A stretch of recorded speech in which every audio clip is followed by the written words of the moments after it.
Hello everybody, today I'm going to be making videos about my answers to quora questions. If you don't know what quora is a questions and answers website. You can find it at www.quora.com. Quora is a great resource to basically just ask questions. It's more like a wiki thing. So it's a great way to get an idea of what it's like, but you also have to take it with a grain of salt too, because not everyone tells the truth. Not everyone is basically like me, trying to answer questions truthfully.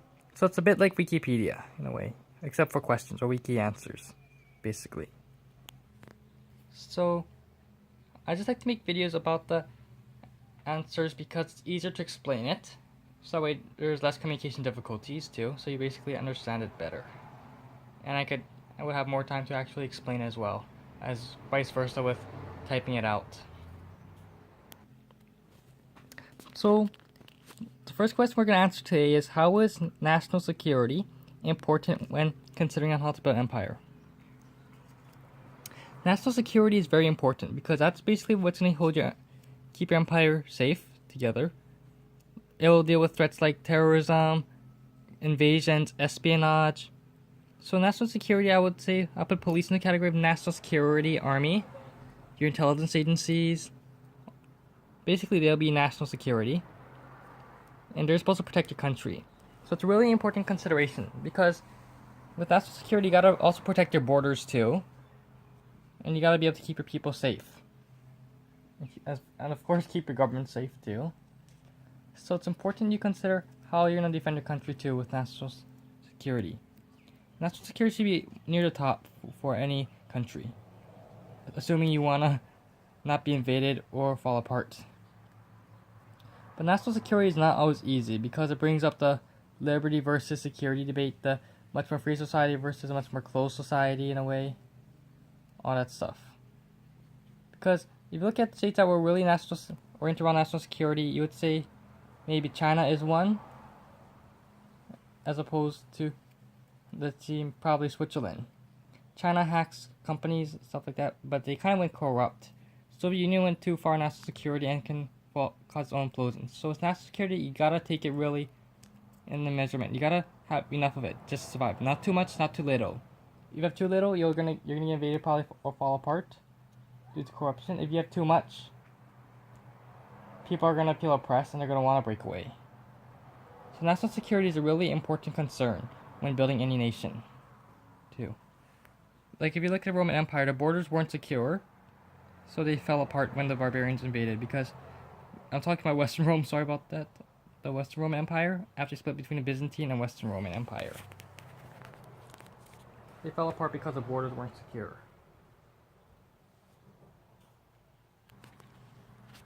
First of all, I'd like to clarify the difference between declaring independence and just existing, which is basically what migration does. It just exists, but doesn't really seek independence, seriously.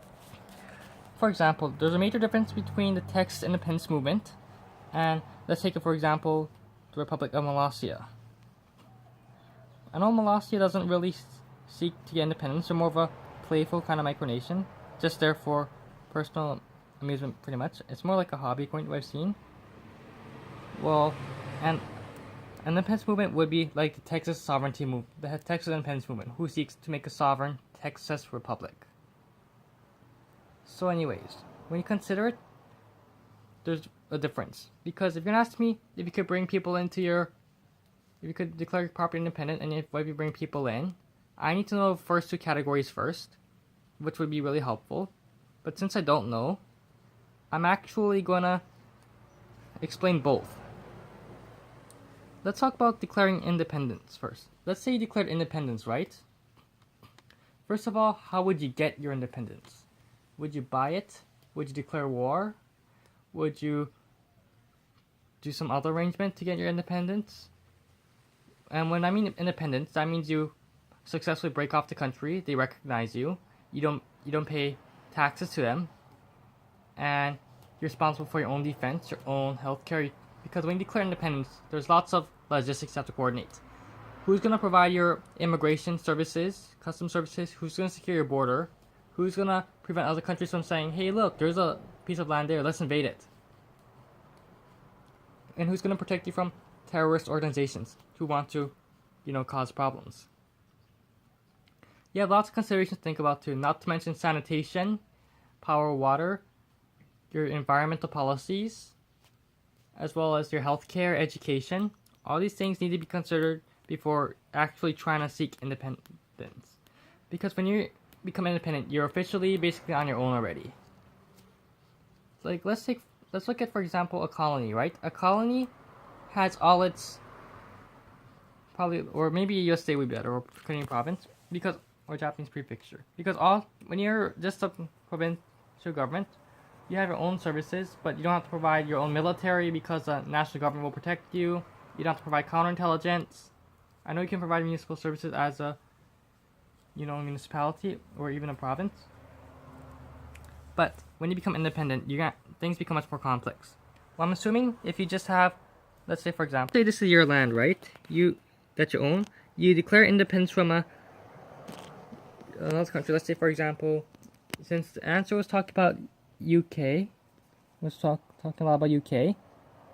We'll say this is UK. So about land in UK, you want to declare independence. You gotta get approval from the UK government to get your independence. You just can't say, I want to secede, so I secede. No, the world does not work that way. You have to get your independence. I'm assuming you have to get the approval of whatever municipal or regional administration is there, as well as the national government approval. Letting that sink in. Alright? Because this is really important. You gotta find a way to get independence, first of all. I know the independence thing will be hard. And then second of all, how are you gonna plan out how you're gonna basically keep things running after independence? Well, assuming you have a freshwater reservoir on your territory, a power plant or something to make power, and a way to treat sewage without polluting your own water supply, this can be a really tough consideration because you gotta have these resources to be able to create your own country, or else you're probably gonna pay a lot more for water, all these things. But how are you gonna also defend yourself from crime and terrorism and enemy trying to take over your country? You gotta take these into consideration before actually trying to declare independence. But if you just exist as a micronation, you just proclaim your existence, you could send a small declaration of independence, but that's not serious, but you still pay taxes, all these things. So, you're technically not really a sovereign nation. So let's go back to the land thing. This time, you own the land, and you don't have, and let's just say you don't have the resources, but you just declare yourself independent, but don't really seek independence. They won't cut you off from water, power, electricity, garbage disposal, sewage, police, fire, education, healthcare, military support. They won't cut you away from all these things. Instead, they're just gonna laugh you off a little bit, but you still get these services. But however, if you were to bring people there that weren't citizens of that other country, and they don't have a visa to be there, then you're in trouble because they're gonna get deported and you could face serious legal problems. So I would suggest advising them to get a visa first before they come in. Of course, if you run it like a micronation, you could say that your government requires them to have a visa of that other country to be able to access your nation, but you can't assist in helping them obtain it. Next, let's go back to if you were independent. If you're independent, you could do whatever you want, but if they're gonna transit to your country, they're probably gonna need a transit visa. Not just a tourist visa, a transit visa, like a visa to probably go through the country, like transiting. Any questions? If you have any questions about transit visas, you probably could look up the customs agencies of the world, like UK Border Force, the Japanese Customs Agency, which is under the Ministry of Economy, and etc. They can all tell you about transit visas, too. And that's pretty much it. So if you are not really independent, but you just proclaim independence, but not serious about it, you can't just bring random people into your property. So to claim a so-called territory. But if you actually were independent, sure, why not? You can. We're going to go to our next question now. Can I buy my property from the government, country, UK, in order to gain sovereignty over it and make it my own legitimate country? Probably yes.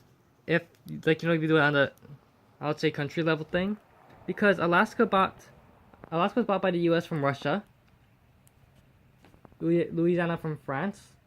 Many different events happen where countries bought other pieces of territory from each other. It just really depends, because that's actually a lot more harder to do. Like, you're basically buying a national management license over the territory, in my opinion. So we're going to use this land thing again. Like, let's say this is a country, right? This country thing here. And you want to buy land. Let's say you're trying to buy the shaded area and make it your own country. You got to consider how much the land is first valued to the other country. Like, I'm sure countries like Japan will not sell Tokyo, because Tokyo is a metropolitan area that probably produces lots of money. You gotta consider what kind of ends are really willing to sell it. You gotta consider financial situation. Because I remember a few years back, some people tried to buy an island from Haiti. Although they're not really a rich country necessarily, Haiti still declined. So you gotta consider the other factors that they might consider too when you might buy the territory. Because I'm sure England won't need the money, and most likely they will decline. But if they were to hypothetically say that they approved and agreed to agreement, you're probably going to pay a lot of money, and then you get your own jurisdiction over a piece of land. Then you could do whatever you want, like you're your own dictator or king, queen. But this is highly unlikely, because the US will not like it, other countries will not like it, because it was infringed on their established order in the world. Another question I'm answering today is, what is it like to work with Japanese people, also known as Nihonjin? The Japanese refer to themselves as Nihonjin. Nihonjin. So, first of all, I'll say, I just wrote the Ni in kanji, and Honjin, I know I'm correcting the kanji for the Hon, but anyways, this is not the point of it. Well, Japanese people are really nice in general and polite. When I got to work with them before, talk with them, they were really shy about talking in English. They were pretty much like don't talk in Japanese, or they were really shy about talking English too. Like I speak both Japanese and English, so talking to them in English, so I talk to them in Japanese usually. But some of them are really ambitious and want to talk in English. So I've tried to talk with them in both languages so I could see their reactions too, because I know I'm the same ethnic group as them, and pretty much I'm curious how they would react to talking in English too, or in Japanese. I got a chance to work with foreign exchange students in the United States too. Also, just get out there. I'm also Japanese to an ethnicity as well, half Japanese, and I speak the language, but not fluently exactly, but I speak it really well. So anyways, let's get back to the next one. Now let's talk about the next question I'm going to talk about today, which is a really funny one. Forgive me for my really capricious drawing skills. Anyways, because someone asked me what would happen if everyone was constantly hungry and everything in the world was edible. Pretty much, everything in the world probably will have bite marks in it. So, since it's a funny question, I decided why not to try to draw with my goofy drawings. Yeah, my atrocious drawings are not that bad, I guess. But you look at it still does look funny though. Like I drew the Swiss cheese, the bread, pizza, Ichigo strawberry, and a macaroni too. I thought this is funny, because if everything in the world was edible, then I don't think we would have all these food, like all these buildings. Or probably every building in the world would be digested by now, and there would be nothing left if the whole world was edible. and everyone was constantly hungry. So this is kind of like a really funny question. I know this is a really common question too, but yeah, it's still funny though. So thank you for watching. I'll be answering more questions through video later on. Bye.